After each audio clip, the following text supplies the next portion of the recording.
ngir gën a mën a jot ay vidéo xibaar abonneel ci chaîne YouTube bu Caaroy info TV nga daal di bës li nga xam ne moo di cloche bi ngir mën a jot yooyu les notification ay jafe-jafe yu ñu nemmeeku fële ca bërëbu liggéeykaay boobule di Sen'Eau ginnaaw ba ñenn ci liggéeykat ya génne démb di amal ab ñaxtu ngir ñu yokkal leen seeni salaire yokkal leen tamit ay prime ci wàllum logement waaye ñeneen ci liggéeykat yooyule amal nañ tey ab jàkkaarloo ak taskatu xibaar yi ngir andi ay leeral ci jafe-jafe yooyule waaye tamit di weddi tuuma yi jëm ci kër googule di Sen'Eau. depuis boobu ba léegi nit ñi ñu ngi dégg lu nekk coow li bare na ci dëkk bi nit ñi dañu dem grève syndicats yi dañu dem grève wala syndicats yi demuñu grève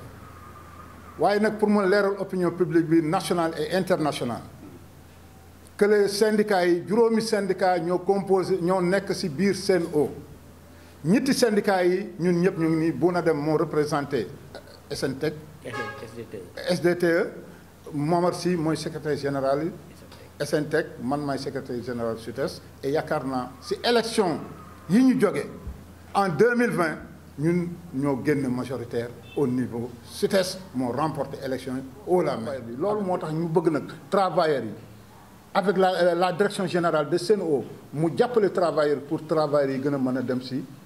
kanam ak dal nag ñu toog autour d'une table waxtaan pour que demain ñoom ñu defal ñu teraanga travailleurs yu bénéficié wu ku nekk mën a yóbbu sa kër waaye nag di ponctionner ay salaires des travailleurs par rapport à des gens qui n'ont pas travaillé loolu c'est pas le rôle d'un bon leader syndical. kon nag bu fekkee ne yow en tant que responsable syndical d'une centrale la troisième centrale la plus représentative au Sénégal dem nga ba xamatuloo foo jëm di wooye ay activité pour wàllu nga xamante ne matatoo li nga doon di dañ la war a débarquer. ci boobu lay jàkkaarloo sax kenn ci liggéeykat ya di xamle ni déposé woon na benn mémorandum ci atum 2017 ngir ñu yokkule boobule salaire te kër googu di Sen'Eau ba mu ñëwee def na ci ay jéego. Nous avons déposé un mémorandum en 2017. bi kii bi di ñëw privatisation bi dañu déposé mémorandum bi man maay woon artisan bi man maa ko déposé kayit bi réponse ministre bi loolu la mu ne en 2017 bi ñu ko joxee mu ne bu ñu kii gagné le nouveau repreneur dinañu waxtaan ak moom pour l'augmentation généralisée des salaires à hauteur de 40%. ñun tey bañuñu sax ñu négocier ko waaye nag dañu xam ne kër gi ñu nekk mu doon la Sen'Eau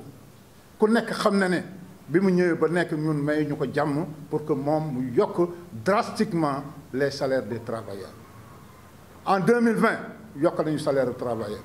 en 2021 yokk nañu salaire des travailleurs yi en 2022 yokk nañu salaire des travailleurs yi Momar am na lu mu leen ci wax waaye loolu lu tuuti la sax loolu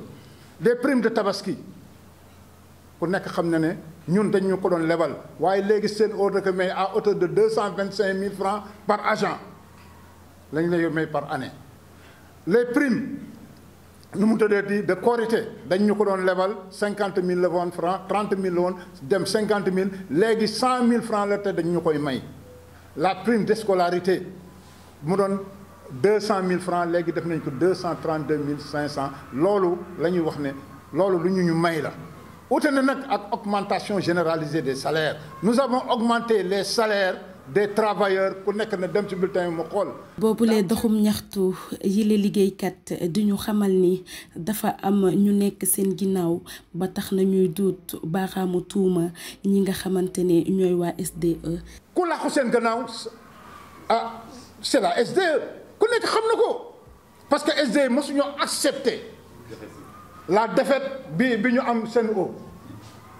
donc recours bu nekk def nañ ko et jusqu'à présent il continue à faire des recours lan moo nekk sa gannaaw ñoom ñoo ko xam waaye ñun li ñu xam mooy l'outil des travailleurs mu doon les conditions de vie des travailleurs ñun moom la ñuy sàmm parce que syndicat condition travailleur lay sàmm bu ko defee travailleurs yi am jàmm mën a yóbbu am lu ñu yóbbu seen kër waaye nag da ngay xeex loo xamante ne ëllëg si biir ne yow da ngay gaañ travailleurs yi loolu un bon leader un bon syndicaliste waru ko def le secrétaire général des CSA en l'occurrence Elimane pour ne pas le nommer moom dañu jëm ay élection de représentativité ku nekk xam ne les centrales syndicales seen mandat jeex na dañuy dem élection de représentativité au mois de décembre loolu moo tax les forces vives yi ñuy utiliser yépp yooyu mais lan la ñu mënal Sen'Eau. les liggéeyukat ñoo ngi ñaawlu sax doxalinu activiste bi di Guy Marius Sagna ndax jàpp nañ ni dañ ko fay koppar bu bari pour mu ànd ci bile mbir. ay Guy Marius Sagna ku nekk xam ne c'est un activiste ak ñeneen ak ñeneen seet leen li ñu andi woon il y a que les activistes qui composent ce pôle là ñooñu ñëpp ay lan lañu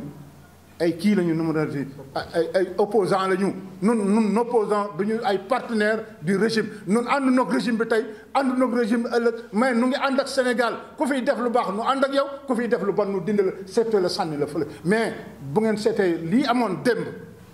ngeen xamante ne loolu du syndicat mais les syndicats seet leen Cheikh Diop barke démb dans sa déclaration dana les activistes ñu ngi bu ñu continuer ñu ngi yàq syndicalisme au niveau du Sénégal parce que ñoom lan la ils ne sont pas liés par la convention collective nationale interprofessionnelle ñoom dañuy ñëw rek andi manifestation coow li am après ñu dàq travailleurs yi ñoom ñu dem toog seen kër ñoom ñu ngi te li gën a grave on les paye pour ñu def manifestation excessivement grave dañu leen di fay ñoom Guy Marius Sagna dañu leen di fay xaalis pour ñu def ay manifestation il roule sur le dos des travailleurs da nga koy fay plus de 500 000 moom mu ñëw andi ay matériel am andi ay nitam ñu yuuxu après mu dem pare na ci naka la def ba doon député du Sénégal. donte ay syndicaliste lañu waaye ñu ngi wéyal seeni liggéey ci bile kër di Sen'Eau tax na dàkkuñu sax ab waxtaan ngir saafara boobule mbir ngir seenub liggéey gën a mucc ay. ngir gën a mën a jot ay vidéo xibaar abonneel ci chaîne YouTube bu Caaroy Info TV nga daal di bës li nga xam ne moo di cloche bi ngir mën a jot yooyu les notifications.